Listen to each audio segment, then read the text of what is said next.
Organizations pour billions into grand plans, rolling out advanced AI, restructuring entire divisions, or attempting massive cultural overhauls.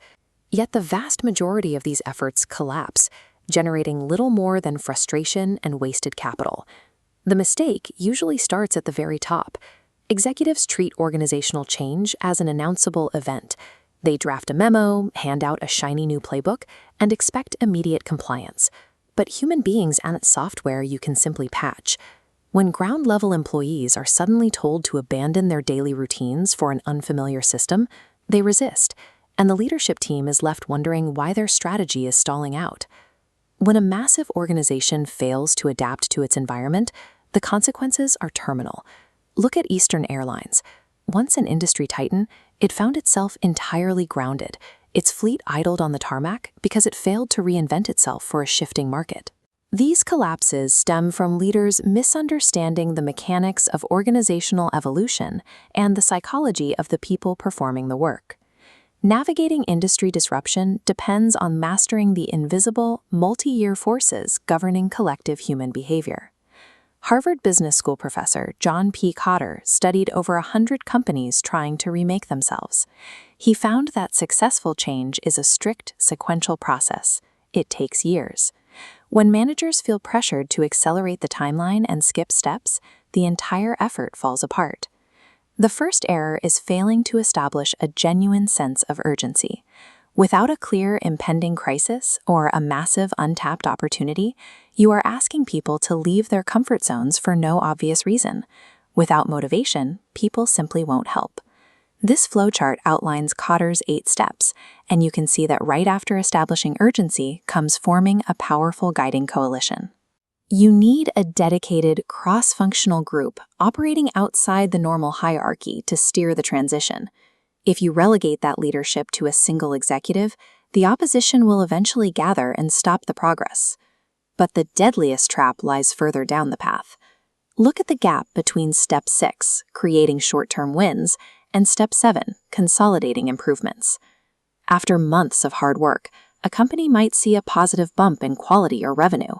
Tempted by that first sign of progress, managers throw a celebration. The weary troops, eager to return to normal, interpret this as a sign that the war is over.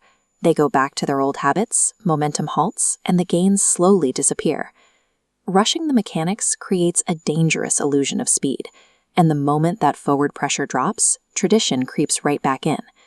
Even with a perfect mechanical plan, a broken culture can rot a transformation from the inside out.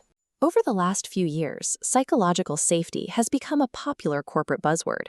Executives know they need it to foster innovation, but they consistently misdiagnose what the term actually means. A pervasive myth suggests that psychological safety means being agreeable, avoiding conflict, or guaranteeing job security during layoffs. It is not about keeping everyone comfortable. When a workplace is obsessed with being nice, employees withhold vital critiques to save face. They avoid honest feedback. That polite silence creates forced consensus, blinding the team to obvious flaws and guaranteeing mediocrity. We can see the cost of this silence in the 1961 Bay of Pigs invasion of Cuba. Experts within the Kennedy administration had grave concerns about the military plan, but they kept quiet for fear of appearing unsupportive. The result was a historic catastrophe. True psychological safety is the shared permission for radical candor. It is the belief that taking the interpersonal risk to disagree with a colleague or admit a mistake is fully expected. Without it, the critical flaws in a strategy remain hidden until the system collapses. To survive the coming decade, leadership must evolve. A paralyzed management team whose primary mandate is simply keeping the current system operating and minimizing risk cannot drive meaningful renewal. The first necessary shift is moving away from basic oversight. Executives and middle managers must become active coaches and unifiers, equipped with the emotional intelligence to navigate a hybrid, fragmented workforce. The second shift is cultivating real agility. This means pairing the rapid, experimental mindset of a scientist, where teams are empowered to learn and iterate quickly, with the disciplined execution of an engineer. Agility without direction creates chaos. But when that experimental speed is anchored by a clear, unifying purpose, an organization can adapt to complex challenges, like integrating artificial intelligence or meeting new sustainability demands. You cannot mandate this level of operational and cultural evolution from the top down. A company memo will never produce trust or flexibility. This environment is built locally, interaction by interaction. It requires leaders to ask difficult questions, listen intently to the answers, and deliberately encourage uncomfortable, honest conversations among their teams. A corporate transformation only succeeds when these candid, agile behaviors stop being a special project and finally seep into the organization's bloodstream. That is how a new strategy becomes simply the way we do things around here.